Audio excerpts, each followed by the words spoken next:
zip, zap, zoom. Don't worry, I haven't lost my marbles just yet. I'll explain more of this later on. Tiny SUVs like this make for the perfect first new car, and there are so many options out there it can get a little bit overwhelming. If you're cost conscious and are wanting to save the most money as possible, there's a new kid on the block, presenting the Mahindra XUV 3XO. It's now Australia's cheapest SUV. But is there more to like than just the cheap price tag? Let's check it out.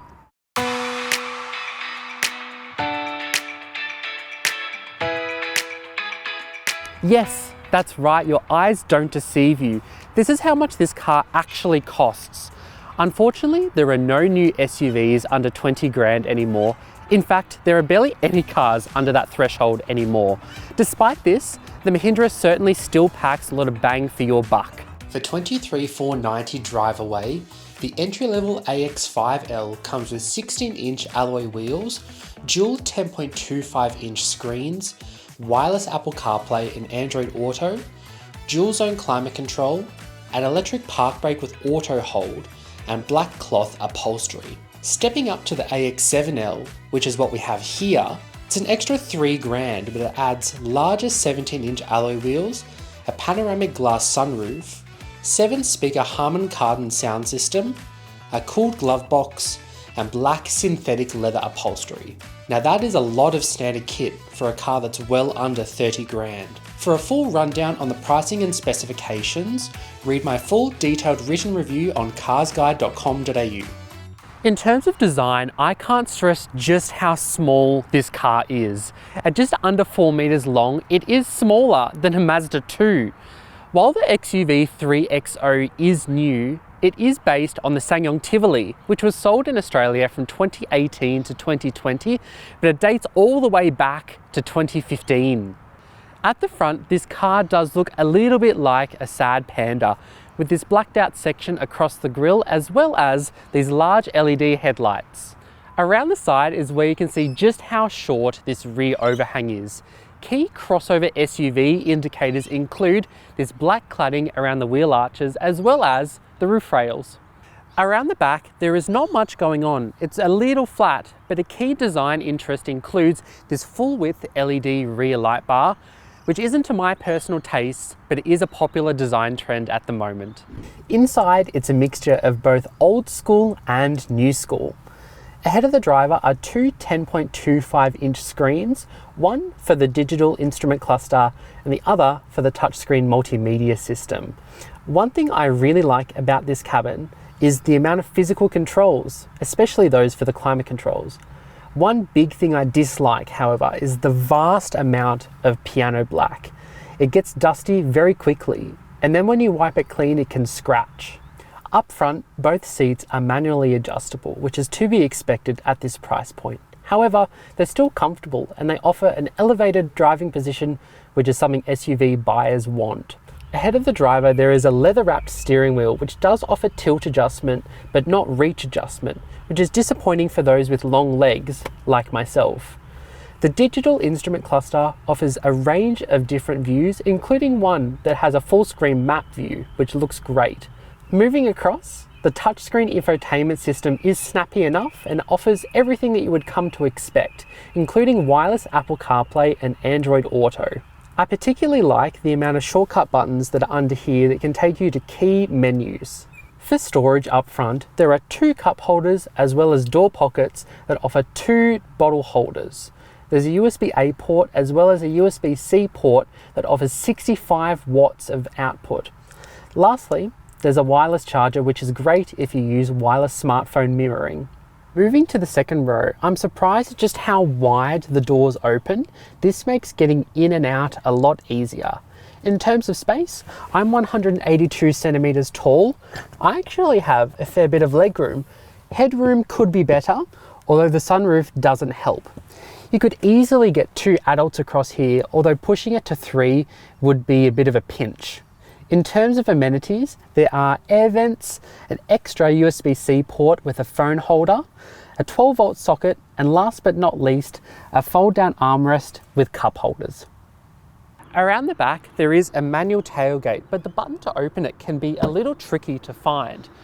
Once the tailgate is open, however, the boot space on offer is pretty good. 364 litres with the rear seats upright. In terms of the boot area, the lip is a little high, but the area is deep and wide. Unfortunately, there is no cargo cover, but there is a space saver spare wheel under the boot floor. Under the bonnet is a 1.2 litre turbocharged 3-cylinder petrol engine. It produces 82 kilowatts of power and 200 newton meters of torque. This is mated to a 6-speed torque converter automatic transmission with drive sent to the front wheels only. Mahindra does offer a more powerful 3-cylinder turbo petrol engine as well as a turbo diesel in India, but unfortunately none of these will be offered in Australia. There are also manual options available globally, which would be great to see in Australia, but unfortunately they're also not coming.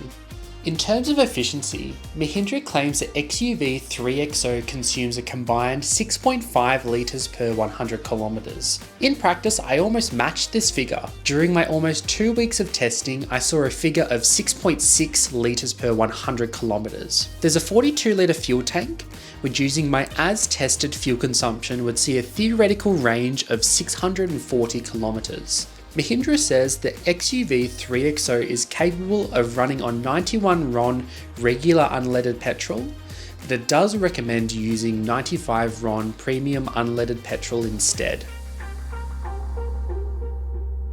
We're behind the wheel of the Mahindra XUV 3XO. First up, let's talk about this engine. It's a 1.2 litre 3-cylinder turbo petrol engine, which does sound a little on the small side, but it does get this 1.4 tonne small SUV moving along with ease. Peak torque comes on tap from 1,500 RPM, which is quite low, and in practice this makes driving away from the traffic lights easy. As standard, there's a 6-speed torque converter automatic transmission, which I really like. There's no CVT or dual clutch setup, which can make driving in the city a little jerky. Instead, with this torque converter, the gear shifts are smooth and when you would expect. Now it's time for the drive modes, which is where I pick up Zip, Zap and Zoom. Zip drive mode is the eco drive mode. Zap is the normal and Zoom is the sport. In practice, I prefer the Zoom drive mode the best because Zip and Zap do limit the throttle sensitivity in the first few gears. Zoom isn't impeded by that and you can take off with the traffic nicely. In terms of the steering, it is a little bit of a mixed bag. At low speeds, the feel is incredibly light, which notably does make doing slow maneuvers like U-turns and 3-point turns easy, but there's a weird feeling about it. Continuing that, at high speeds, the steering feel becomes incredibly stiff. I feel like I'm getting an arm workout just in the process. There's too much in between the two. It would be great if the feel was a lot more measured. On the drivability front, it's not all terrible. The suspension is one of this car's biggest sweet spots. At low speeds, you can take speed bumps like no worries. And then at higher speeds, this car does feel bigger than you would expect. It doesn't get blown around like small cars do. Then for parking, that's where this car is really fantastic. Given it's so small, you can slot this into any spot you can throw at, essentially.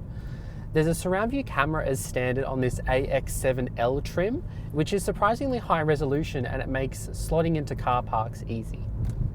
Unlike a lot of light SUVs in this price bracket, this car doesn't make any bings and bongs with the safety systems, which I really like. However, it's not perfect as the lane keep assist is a little bit too hands-on and the traffic sign recognition comes up on this digital display all the time because it detects a new speed limit. Lastly, in terms of NVH, this engine is surprisingly quiet, so at low speeds you can barely hear it doing its thing, although you do get some 3-cylinder notes if you do punt the accelerator a little bit harder. And then out on the open road, there is a fair bit of road noise, but that is expected in a car that's so small. The Mahindra XUV 3XO hasn't been crash tested by ANCAP just yet, though it did receive a 5-star rating from India's less stringent Bharat NCAP testing in 2024. Highlights standard safety equipment includes 6 airbags, AEB, lane keep assist, adaptive cruise control and traffic sign recognition. Stepping up to the AX7L, you get a surround view camera system that incorporates a blind spot view camera, which is especially handy when it comes to changing lanes. No variant in the XUV 3XO lineup offers rear cross traffic alert, which is disappointing because it's offered in virtually all of its rivals. This may see it struggle to get full marks with ANCAP testing. For the full safety details, read my detailed written review at carsguide.com.au. This car, like other current Mahindras, is covered by a 7-year, 150,000 kilometre warranty. This also includes 7 years of roadside assistance. Logbook servicing is required every 12 months or 15,000 kilometres, though the first service is required after 12 months or 10,000 kilometres.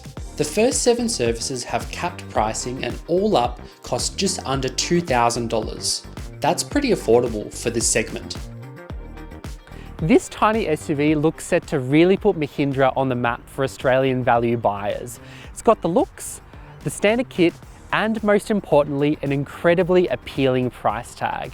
There's a lot to like, including the peppy 3-cylinder turbo engine and the amount of space on offer despite the compact exterior dimensions. However, things aren't perfect. The steering wheel feel is a little inconsistent and the lane keep assist is a little too hands-on for my liking. All in all, if you can live with these minor quibbles, this makes for a fantastic value buy. Thank you for watching. For more, or to read my full detailed written review, head to carsguide.com.au.